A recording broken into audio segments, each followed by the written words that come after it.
torturous 13-hour bus ride, we've made it to our final destination in Colombia, Bogota. We're right around the corner from the international centre, not far from where we'll be checking into our apartment later on.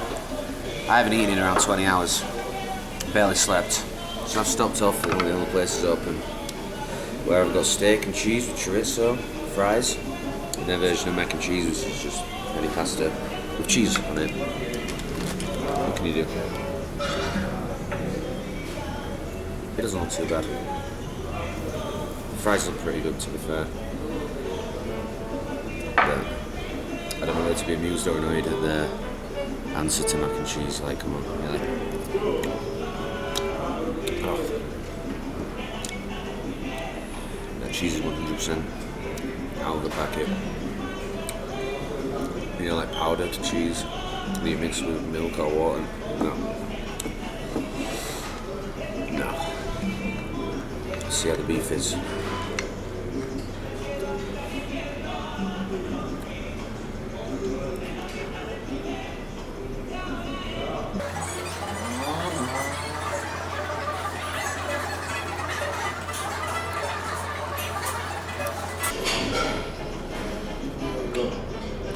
No, tough as old shoe leather.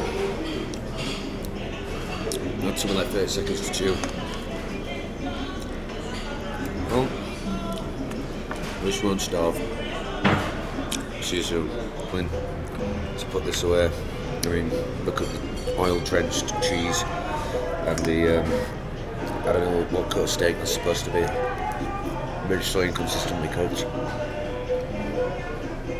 And it's just oil, it tastes like bad oil, like they're just and serving it on this dirty, burned, stained thing instead of a plate.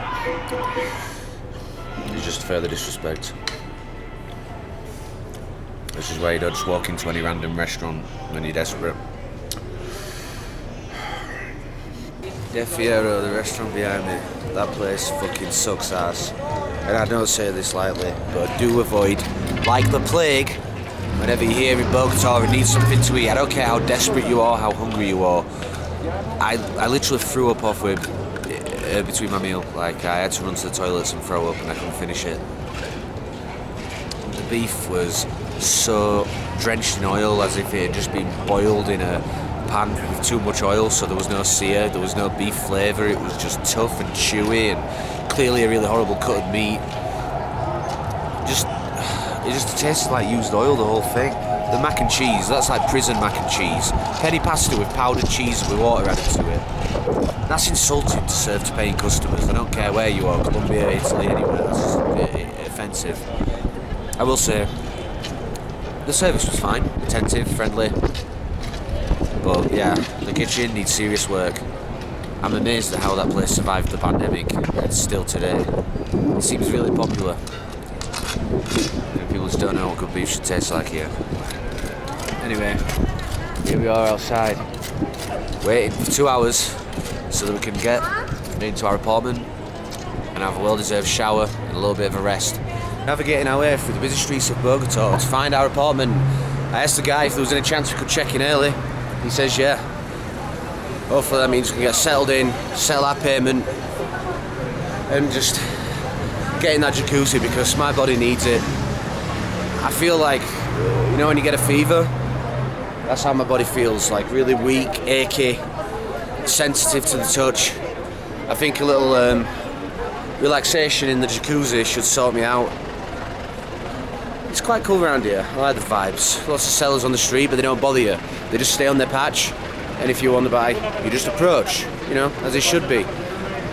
Nobody has harassed us yet so far, and considering just how busy and populated the streets are, that must be a good sign for the general attitude of sellers here in Bogota.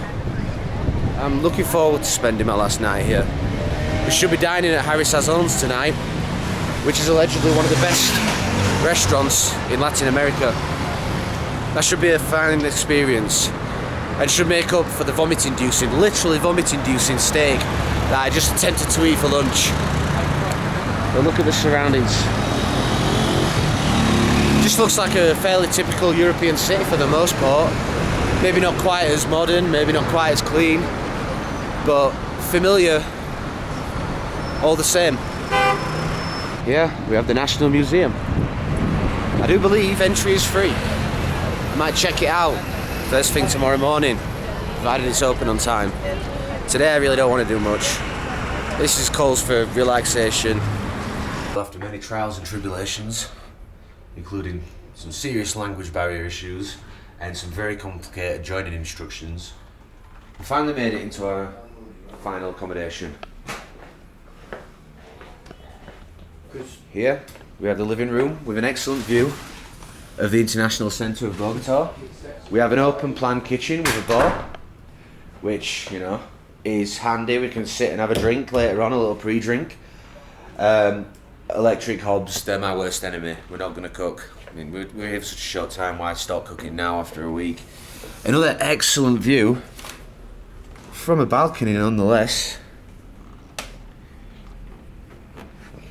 A balcony that I don't know how to open. There we go. Look. Look at this.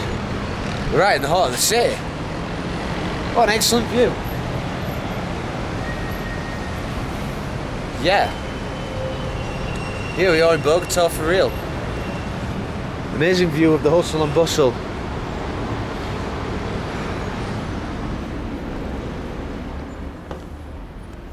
I like it.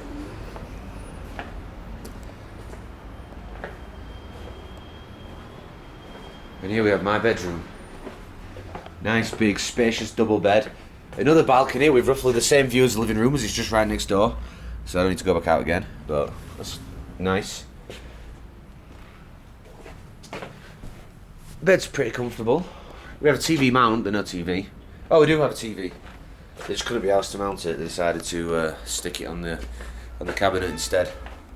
Ensuite bathroom, and I've got to say, this looks like a state-of-the-art shower, and I'm really happy with it. We even get a little. I was just about to sing praises for the soap dispenser, but it's empty. You lose points for that one. But yeah, lovely sink, towels. We have some soap here, so that'll have to double up as body wash because I'm all out of toiletries pretty much. That's usually where I'm worst at planning because I usually rely on the freebies you tend to get, and it bites me on the ass when we don't get any. Yeah, these are our digs for one night only. Our final accommodation in Colombia. I'm happy with that. Noches from one of Colombia's fanciest restaurants, Harry Sasson's, the flagship restaurant in Bogota of one of the most famous, maybe the most famous, Colombian celebrity chef. We're going all out for our final full night. I've treated myself to a lovely bottle of Chilean Sauvignon Blanc. Jamie's gone for a freshly made lemonade, which was very tasty. We're both going to start with a crab bisque, and I'm going to go for the veal ossobuco. And what are you going for the main? The breaded pork. Yeah, gelatin banana. I mean, look around. Absolutely amazing restaurant. I'm very impressed with the interior. The service so far has been top notch, like to a good European standard. And over there, you might be able to see on camera, but there's a Spanish ham on the tool that they have to keep it in place while they slice it. That you can also have for a starter. But we're not going quite all out. I'm having a light crab bisque as my starter, and then enjoying the veal. This could be the best meal that I have here in Colombia. The food has been very hit and miss. Maybe through poor decisions on my own part, but I just do think that some of their national dishes leave you wanting a little bit more flavour and excitement. I don't want to be too rude and belittle their cuisine. I know they're very proud of it. This combines Colombian, European and Asian flavours. You'll see like many Italian dishes, you'll see local Colombian dishes. You can get arepas for starter. I'd imagine just like a higher end version. So there's a lot of different influences on the menu, but it's still quite tight. There's not too much on there. It's not overcrowded. I mean, it's just 2 pages, including side dishes and whatnot. So I took a trip to the bathroom, I'm not just sharing that update because I think it's exciting, but because it essentially gave me a look at the rest of the restaurant. And let me tell you, this is one of the biggest restaurants I've ever been to. The capacity for this place must be close to 1,000. There's so many different dining rooms. It's like a mansion that's been converted into a restaurant. You probably didn't even need to make a reservation, although it's quite busy. There's still a lot of tables spare just because of the sheer size of this place. And with it being midweek, I really love it. After roughing it, quite frankly, for the last week, sleeping 15 hours on buses, a little taste of luxury and pampering, caring. Yeah, it's a welcome touch. The crab biscuit. It looks delicious. Comes with a pretty little breadstick. I'm going to go ahead and dump that in. Nice consistency of the soup.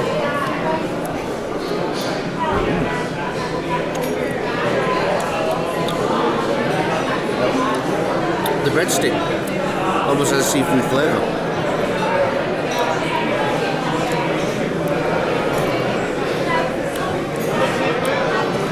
Let's go right in. Lovely consistency.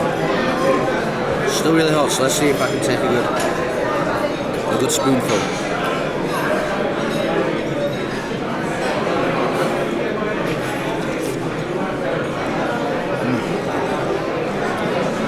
Okay, that's a delicious soup.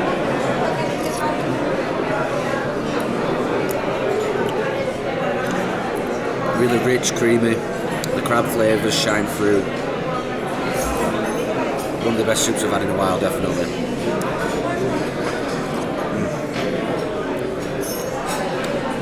Yeah. First course, I'm impressed. Here we have it. Ossobuco on a bed of mash.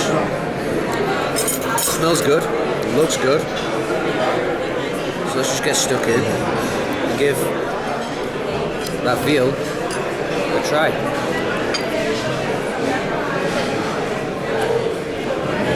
Not bad.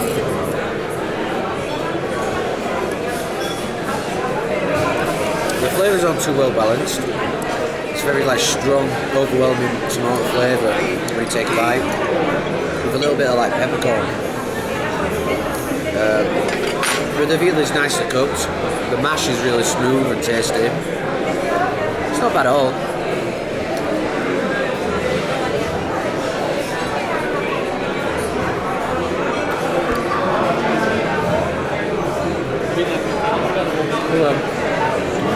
Ever so slightly more, I must say, after a stunning starter. Hold on. He'll do. A little bit expensive, what it was. Really let down by the main. Like, the portion size was just insane. It wasn't really that good. Yeah, really a letdown, to be honest, especially for the price we paid. I just think Colombia ain't here for food. I've got to be honest with you. I'm settling into bed with a queso con bonilla or something. I don't know. It's like cherry and cheese. And it's one of my favourite treats that I've tried so far in Colombia. On this note, bedtime. So glad to be in a double bed and not on a coach. Good night.